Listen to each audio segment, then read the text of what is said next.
Assalamualaikum warahmatullahi wabarakatuh. Waalaikumsalam warahmatullahi wabarakatuh. Halo teman-teman semua, kembali lagi di Scottcast, podcastnya Man Insan Cendekia Serpong. Balik lagi sama gua, Fazal, yang bakal mandu kalian di podcast kali ini. Dan sekarang kita udah bareng sama Kak Fawas Farhan Farabi, Kak Boy. Gimana nih Kak Boy, apa kabar? Alhamdulillah luar biasa. Allahu Akbar. Waduh, Anak IC madrasah banget banget nih, ya. madrasah Iya. banget. Gimana Jal kabarnya? Baik banget, alhamdulillah banget nih, luar biasa, Allahu Akbar. Masya Allah. Dan guys, buat yang kalian yang belum tahu, Kak Boy ini keren banget loh guys. Dia keterima di 5 universitas luar negeri ya bang ya. Iya, Plus yang keterima yang iya, sekarang udah yang keluar. sekarang udah keluar hasilnya. Plus juga keterima di SNMPTN UI. Wah keren banget sih. And gimana tuh rasanya bisa keterima di 5 di universitas luar negeri plus dapat SNMPTN UI? Gimana rasanya, feelingnya? Ya tentu rasanya seneng banget ya. Syukur alhamdulillah. Ya perjuangan selama ini effortku ya bisa menghasilkan senyuman. Alhamdulillah. Tapi tentu ini juga bukan akhir dari segala. Ini baru permulaan dari cerita besar ke depannya. Wow. Jadi ya berdoa aja dan mohon doanya juga semoga bisa tetap istiqomah dan lebih baik lagi. And tapi meskipun gitu kan sekarang udah tenang dong tentunya kan. Ya kalau dibilang tenang ya alhamdulillah ya. Tenang lah ya. Jadi nggak perlu terlalu pusing buat mikirin materi UTBK gitu-gitu.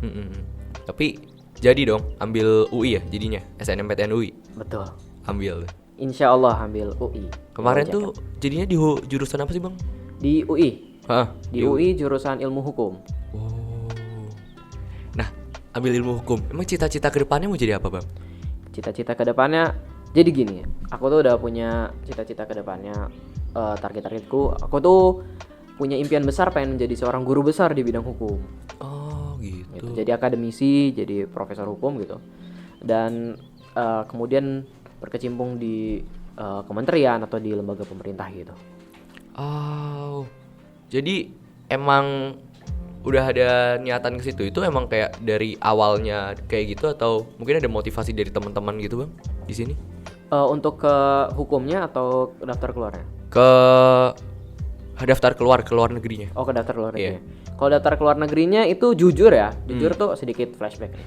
Jadi sebenarnya aku tuh tadi seperti yang udah aku mention, aku tuh punya mimpi buat ke jurusan hukum. Jadi seorang guru besar di bidang hukum. Akhirnya aku punya mimpi buat nerusin studiku di Fakultas Hukum Universitas Indonesia gitu. Tapi sering berjalannya waktu, teman-teman di sini kan ada, kita tuh di angkatanku di Envera, kita kayak ada semacam grup buat teman-teman yang interest ke study abroad gitu. Iya. Nama grupnya Bismillah PTLN. Widih, mantep banget. Terus kita saling sharing info di situ. Terus aku kepengaruh nih sama teman-teman. Teman-teman ada yang keterima di univ ini, keterima di univ ini, ada kayak Aran keterima di Glasgow, Manchester gitu. Terus kalau Billy ada keterima di Toronto, di BC. Keren banget itu. Terus juga teman-teman yang lain juga banyak kan, ada yang keterima di Jepang juga. Ya, Jepang banyak banget. Jepang banyak banget. Terus ya udah kepengaruh sama teman-teman. Aku akhirnya juga coba ikutan daftar ke luar negeri gitu, buat nambahin pilihan juga. Oh, terus udah dapat keterima di luar negeri banyak itu, kenapa akhirnya tetap ngambil ke UI? Ini juga pertanyaan yang banyak ditanyakan orang-orang ya. Well, gini, karena balik lagi seperti yang udah aku mention sebelumnya, aku tuh sebenarnya interest dengan segala isu terkait dengan sosial, isu sosial gitu. Cuman kalau memang diurutkan terkait dengan isu hukum itu aku paling tertarik gitu, hukum. Sementara kalau untuk hukum sendiri, untuk mendapatkan hukum-hukum dasar di tiap negara kan beda-beda. Tiap negara tuh punya karakteristik hukumnya masing-masing gitu. Jadi untuk memperdalam hukum itu pun juga aku nanti ada niatan untuk mengabdi di negeri ini.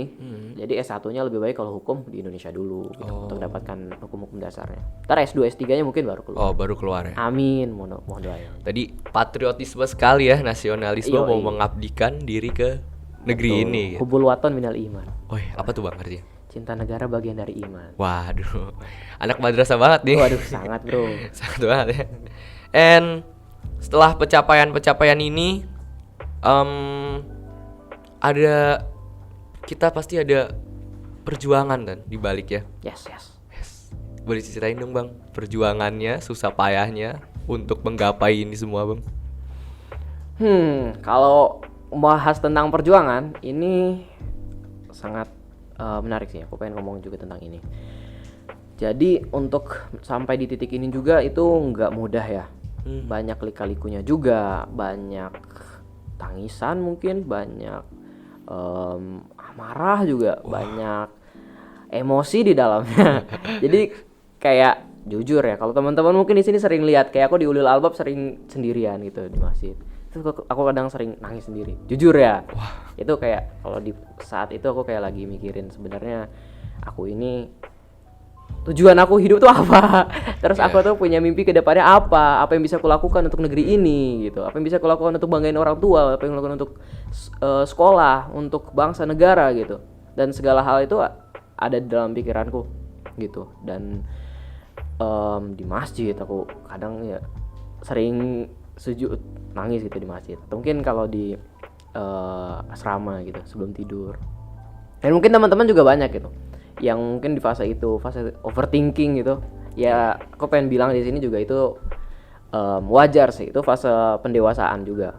Ya kayak sekarang aku juga lagi kayak gitu sih bang. Aku kayak sekarang mulai kayak mikirin gimana ya nanti masa depan aku, terutama masalah kuliah nih. Apalagi kayak habis dengar berita Kaboy keterima di banyak universitas, Kabili di luar negeri, terus yang di Jepang, terus kayak aku kayak merasa kayak wah kayaknya kok ngelihat perjuangan mereka kayak gede banget. Aku kayak belum ngapa-ngapain gitu, and kayak masih kayak nggak yakin gitu loh bisa keterima di universitas yang aku mau, bisa dapat masa depan yang cerah.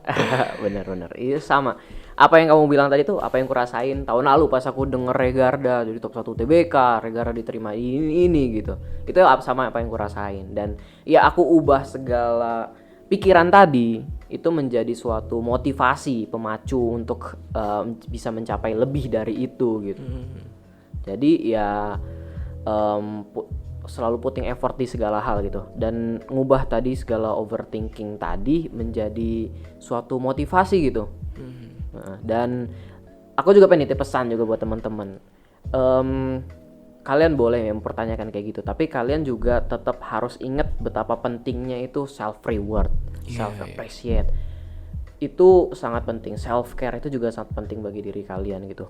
Jadi jangan terlalu memaksakan diri kalian untuk menggapai sesuatu yang kalian inginkan, tapi kalian harus tetap put effort maksimal gitu. Tapi jangan terlalu berlebihan hingga memaksakan diri kalian gitu. Ya, terus juga tadi kalau kayak masalah overthinking itu sebenarnya kadang-kadang aku tuh kayak malah gara-gara overthinking malah jadi kayak nggak produktif gitu, kayak udah mulai mikir kayak aduh, kayak malas ngapa-ngapain. Bukannya kayak malah kemotivasi, gimana ya, jadi kayak malah sedih gitu loh bang. Ya wajar sih, aku juga ada kayak gitu. Cuman ya jangan berlarut-larut lah. Kita ubah overthinkingnya jadi dalam konteks yang positif gitu. Iya sih. Dan ya kurasa ya hampir tiap orang ngerasain itu ya. Takut untuk overthinking, takut tambah dewasa, takut aku kecewa, takut tak seindah yang aku kira. Terus kalau tadi masalah self reward juga ya jangan berlebihan juga lah ya. Yes, benar. Itu kan nanti jadinya pencapaian kecil self rewardnya seberapa gitu kan. Iya betul, dan terlalu berleha-leha juga. Berleha-leha banget. Well, ngomong berleha-leha, kita di sini di asrama ini penggunaan waktu sangat-sangat penting banget bang. Bener. Apalagi seingat gue tuh abang dulu ini kan ya Kabid 2 OSIS ya bang. Yes, benar. Nah, itu ngatur waktunya gimana bang? Antara study, organisasi, dan yang lain-lainnya gitu bang. Ya untuk bagi-bagi semuanya, time management. Ya untuk dalam kehidupan kita perlu life balance ya, dari antara work, study, dan hal-hal lain di luar itu. Dan untuk cara aku bagi-bagi, kalau ini kan berdasarkan pengalamanku ya, mungkin tiap orang beda-beda. Kalau dari aku sendiri, biasanya kan kita di asrama di Manice ini kita bangun subuh ya, subuh terus ke masjid, kita sholat jamaah di masjid, sholat jamaah di masjid kan? Alhamdulillah terus dong, harus dong. Kita harus meramaikan masjid, betul. Bener banget. Terus setelah sholat di masjid, biasa ya apel kan jam Iya, apel. jam berapa apel 6 Jam- seperempat. iya. Terus apel jam 7 sekolah formal sampai jam asar gitu. Asar, ya.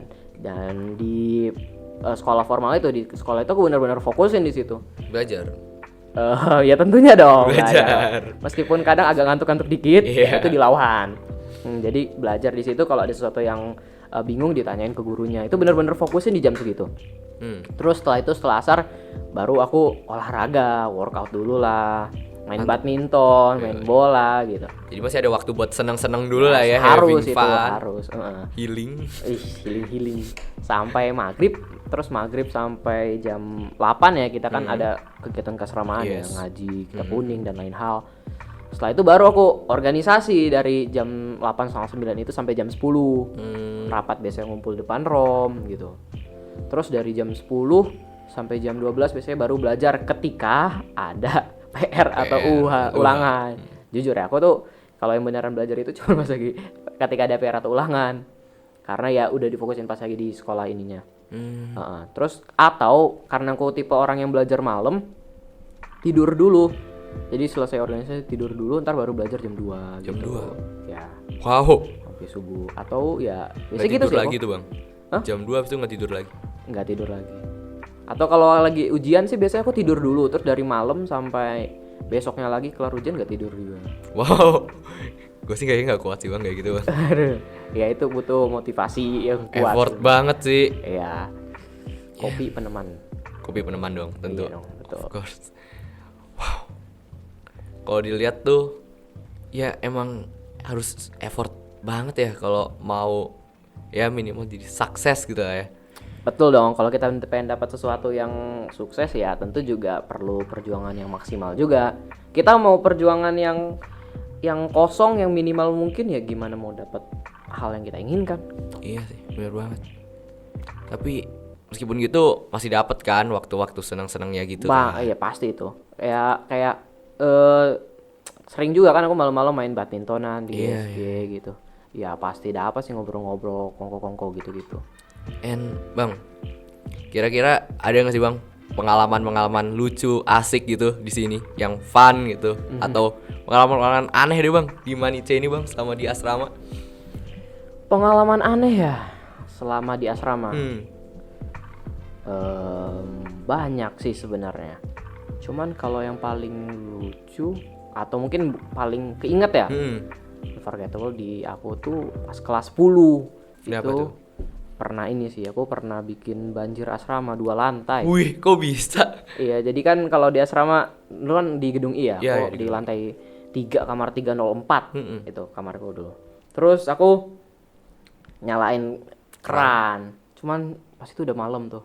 Jadi udah mati airnya. Cuman aku lupa balikin lagi. Jadi nyala. Terus jam 2 pagi nyala lagi kan.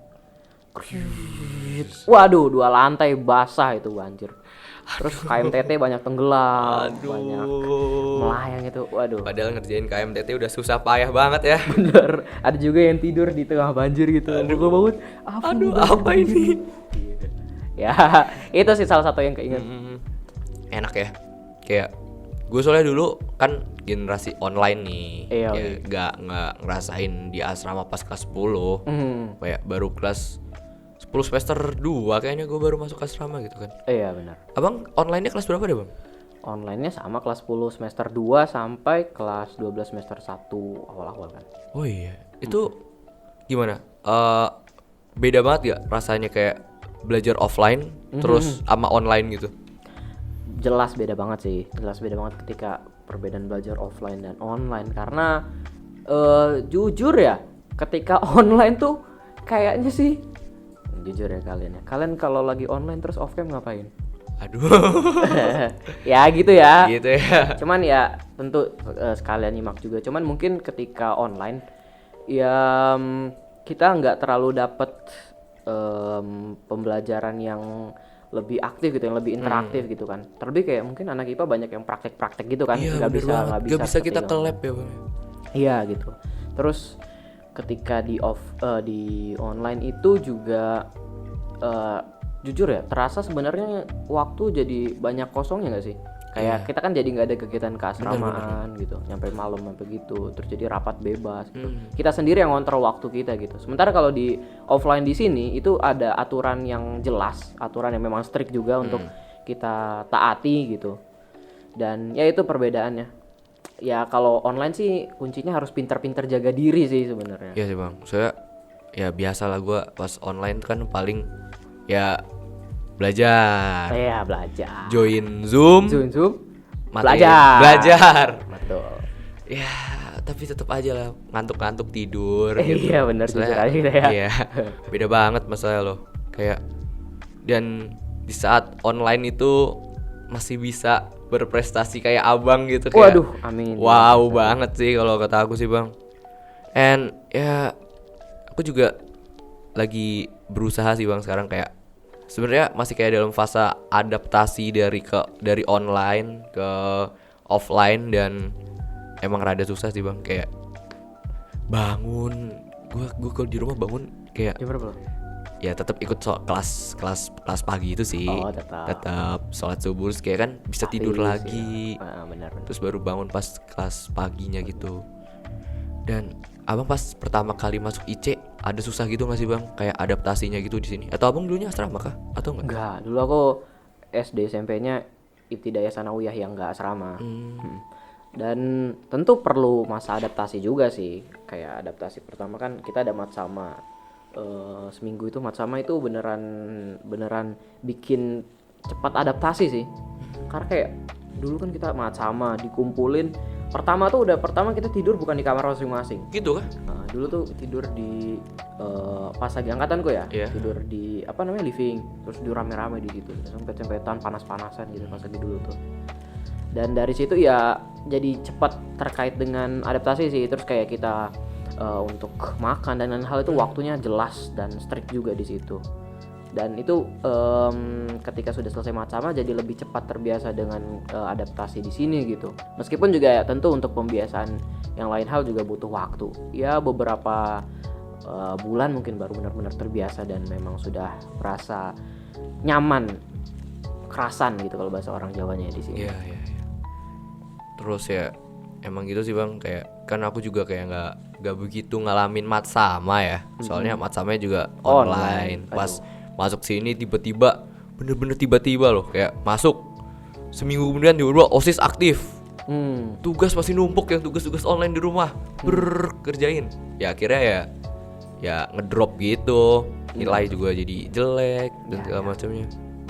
Balik lagi ke time management tadi nggak sih bang? Tantangan generasi sekarang sih apalagi dihadapkan dengan pandemi ini harus ya siapa yang nggak bisa beradaptasi bakal kalah dalam berkompetisi. Bener banget, ya harus banget tuh kita adaptasi. And aku tuh sebenarnya kayak pengen juga bisa kayak abang sih. Aku juga pengen kuliah daftar di luar negeri.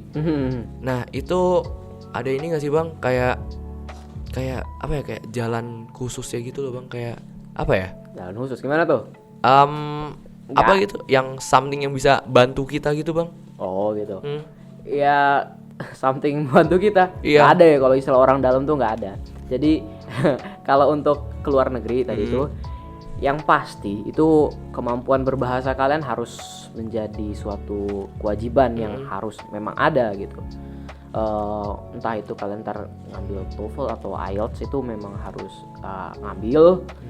Dan ya kalau mau daftar keluar tuh nilainya harus ya lumayan tinggi lah. Kalau untuk misalkan kemarin aku ambil ke Australia itu minimum requirement-nya 6,5 gitu. Bisa. Iya jadi lebih dari ya secara umum ya. Itu 6,5 itu termasuknya susah nggak? 6,5 tergantung orangnya sih. Kalau orangnya udah terbiasa ngomong bahasa Inggris, kalau untuk anak insan cendekia sih insya Allah bisa lah 6,5. Karena di beberapa temanku yang kemarin take IELTS saja ada yang dapat 9. 7, 8, 9 nggak ada. 8 sih, banyak yang 8. 8 ada yang sampai 8 gitu. 6,5 banyak yang dapat 6,5. Ya teman-teman insan cendekia bisa lah insya Allah lewat gitu. Ya tergantung pembiasaan bahasanya. Juga ini kalian yang kelas 10 berarti yang Ya, tugas kelas 10. bikin journaling itu ya. Iya benar. Bikin jurnal Miss Yuna. Terima kasih lah sama Miss Yuna. Karena itu beneran ngebantu kalian banget sih, ngebantu kalian pas lagi IELTS bagian writing itu kalian suruh bikin berapa kata dalam waktu yang dibatasin, itu ya kita jawantahkan apa yang sudah kita latihan selama setahun itu iya. Wisiuna gitu. Dan juga pas pembuatan IELTS, pembuatan esai, pembuatan personal statement ya, scholarship words-nya ya itu. Ya sangat berguna banget lah itu tugas-tugas Wisiuna dulu. Jadi kalau kalian ngerasa aduh dapat tugas mau jurnal nih, justru itulah yang bakal ngebantu masa depan kalian. Ya bener banget, itu kayak bekal banget buat kita buat ngadapin ya tes-tes selanjutnya gitu. Apalagi buat kalian yang lagi ngerjain KIR sekarang. Yes, bener, KIR juga. KIR, come on, jangan males-malesan. KIR tuh guna banget, ya nggak sih bang? Sangat berguna itu. Guna banget itu, karya ilmiah, modal banget buat nanti mungkin kalian skripsian gitu. Yes, Minimal udah ya terbiasa lah ya bener. kerjaan-kerjaan gitu kan. Oh ya, well, back again ke kuliah luar negeri. Nyangka nggak bisa keterima di banyak universitas gitu? Jujur ya, sebenarnya nggak nyangka banget. Ya karena pas lagi dulu tuh ya nyoba, makanya aku daftar banyak univ. Karena aku juga ya nggak pasti juga kan aku keterima di univ itu. Makanya aku coba berbanyak pilihan dengan daftar banyak univ gitu. Dan pertama yang keluar pengumuman dulu yang University of Adelaide gitu. Itu ingat banget itu, aku lagi zooman belajar, terus tiba-tiba lagi cek email, kring, terus ada tulisannya gitu, ada dapat offering letter. Waduh, langsung pas lagi yang pertama pengumuman itu agak sedikit, ini jujur ya sedikit gemeter dikit sih, karena ya nggak expect juga sih bakal secepat itu juga, karena itu cuma batas jarak 2 mingguan, seminggu 2 mingguan semenjak aku apply. Itu udah keluar pengumumannya. Wah, Iya 2 mingguan lah gitu. Terus langsung ya udah, alhamdulillah gitu. Terus biasa lah kalau kita di Invera, kalau ada yang keterima syukur gitu. Syukur. Ya, wih selamat ya kayak gitu. Terus ya udah teman-teman banyak yang SK ini, alhamdulillah sih. Semoga ya berharap juga bisa motivasi teman-teman. Pun aku juga daftar keluar itu karena juga kepengaruh teman-teman. Ya tadi aku udah bilang sebelumnya. Ya karena sebelumnya Aran keterima di Glasgow Manchester kan, awalnya kan Aran dulu keterima tuh. Terus ya udah, aku terpacu. tapi emang dari sebelum kayak pas mau masuk IC itu kayak ada mimpi gitu nggak sih, kayak gue masuk IC biar bisa kuliah keluar, mau keluar negeri, mau kemana kayak ada mimpi buat kesana gitu nggak bang? Yes, itu ada mimpi ya sih. Tapi ini jujur cerita menarik juga sih. Dulu tuh aku juga ada lewat di fase goyang-goyang kayak dulu sebelum masuk IC. Karena aku masuk IC, alhamdulillah dulu ini ya jalur prestasi. Oleh medali emas kompetisi sains pada bidang IPA terpadu terintegrasi. IPA nih. Masuk IC, terus ternyata pas matrikulasi keterima IPA. Cuman aku milihnya IPS. Oh, itu emang sengaja masuk IPS? Yes, aku pindah ke IPS. Wow. Kenapa? Well, kalau ngomongin itu, jadi dulu aku punya cita-cita jadi dokter spesialis jantung dulu dari kecil gitu. Sampai pada akhirnya pas kelas 9, kalau kalian ingat itu ada materi tentang ini ya, tentang kelainan genetika. Ya, benar. Salah satunya buta warna. Yes. Betul, terus lagi baca materi itu. Terus ada tes isi hara itu. Tahu kan yang kayak ada bulat-bulatan angka-angka. Ya, bulat-bulatan. Gitu. Loh kok aku nggak bisa baca gitu. Terus habis itu aku cek itu ke RSUI pas itu. RSCM. Iya. Terus, wah ternyata aku buta warna parsial. Oh, ternyata kamu buta warna. Iya, buta warna parsial. Oh. Terus ya udah aku cek kalau gitu masuk teknik nggak bisa, masuk kedokteran nggak bisa. Terus juga dari diriku sendiri, setelah aku mengenal diriku lebih dalam, aku juga tertarik dengan isu-isu sosial lebih sih gitu. Jadi ya udahlah aku banting setir masuk ke dalam IPS. Sosum, betul, IPS. Wow. IPS Pride Bro. IPS keren. Wow. Terus ya udah sampai ya masuk IPS juga salah satunya juga karena tadi yang kamu bilang ada mimpi juga buat kuliah keluar. Kepengaruh kakak kelas. Dulu Kak Jasin, Kak Sita Ksatria tuh. Kakak kelasku di SMP, kakak kelasku di SMA juga. Kak Jasin, Kak Sita, Kak Gindi yang ke Jepang. Nah, iya tuh. Gimana tuh? Kan Kak Boy gimana caranya bisa kayak nemuin tadi what I want to do, what I want to be, tiba-tiba kayak masuk IPS, kayak tahu gitu mau ngapain, itu gimana bang? Itu butuh takes a long time sih, karena itu butuh mempertanyakan diri sendiri, juga nanyain orang-orang sekitarku. Sebenarnya aku ini orangnya kayak apa sih? Sebenarnya aku ini orangnya cocoknya menjadi apa sih? gitu. Terus aku terus mempertanyakan itu. Aku juga coba, salah satu tipsku juga coba nyemplung ke bidang itu. Jadi kayak misalkan dulu aku pas SMP, sebelum aku nentuin mau mau nentuin IPA atau IPS, pas lagi aku mau masuk SMA itu aku coba nyemplung juga. Aku belajar di materi IPA, aku belajar juga di materi IPS. Jujur ya, aku sebelum masuk IC tuh aku udah belajar materi-materi di SMA. Udah yang buku biologi tuh aku udah lupa. Campbell. Yes, Campbell yang jilid berapa itu maksudnya. Aku udah mulai baca-baca tuh pas lagi itu. Terus di samping itu aku juga belajar materi IPS, cuman ternyata dari semuanya aku kayaknya lebih cocok ke IPS deh. Gitu. Terus dari IPS itu aku juga ya udah nih aku untuk IPS. Terus ya udah dari IPS ini aku bisa ngapain? Dari IPS ini ternyata ya aku ternyata salah satu keuntungan juga ya mungkin kalau di IPS dalam beberapa hal mungkin tugasnya ada yang lebih santai mungkin ya. Meskipun juga sebenarnya banyak juga sih tugas di IC itu, tugas IPS, cuman beberapa hal mungkin bisa lebih santai dan waktunya bisa lebih banyak gitu. Jadi aku bisa fokusin mungkin I want to do di organisasi gitu. I want to do di angkatan gitu. Terus what I want to be ya udah ketika aku udah jemplungin ke IPS ya udah. Di IPS itu sebenarnya aku pengen penjurusan lagi ke spesialisasi mana gitu. Ternyata dari segala hal aku pengen jadi hukum. Wow sih. Kayak itu berarti hitungannya kayak keluar dari zona nyaman dulu ya, gitu masih dari IPA tiba-tiba ya terus pindah ke IPS gitu. Banyak yang gak nyangka juga sih sebenarnya. Karena SMP dulu aku juga anak IPA banget sebenarnya. Aku juga tuh, padahal aku tuh pas waktu matriks tuh kan kayak aku udah kayak bilang itu ke orang tua kayak kalau misalkan apa dapatnya IPS, aku kayak mau ganti sekolah ya deh. Oh ya? Iya beneran. Soalnya kayak aku kayak ngerasa kayak nggak cocok buat gitu. Tapi ya untungnya dapet IPA sih di sini. Fazal emang cita-cita jadi apa, Zal? Dokter. Keren, dokter Fazal. Kita doakan semoga Fazal bisa jadi dokter, guys. Kita doakan juga ya Kak Boy biar tercapai semua cita-citanya. Amin. Semuanya amin. Ya guys ya. Di sini nggak cuma berdua doang, kita temenin sama produser kita dan yang lain-lain di sini. Mantap, kece banget lah broadcast IC.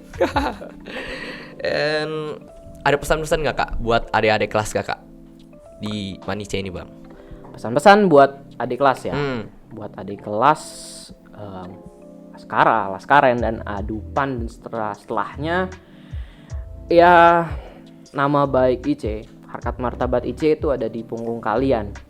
Nama baik IC yang sudah dijaga selama bertahun-tahun ini juga kalian harus jaga dan harus bisa istiqomah dan lebih baik lagi gitu. Ya hal-hal yang baik di angkatanku, di angkatan sebelumnya ambil, tapi hal-hal yang mungkin kurang baik gak usah diambil. Kalian bisa buat IC ini menjadi lebih baik lagi. Aku yakin itu. Dan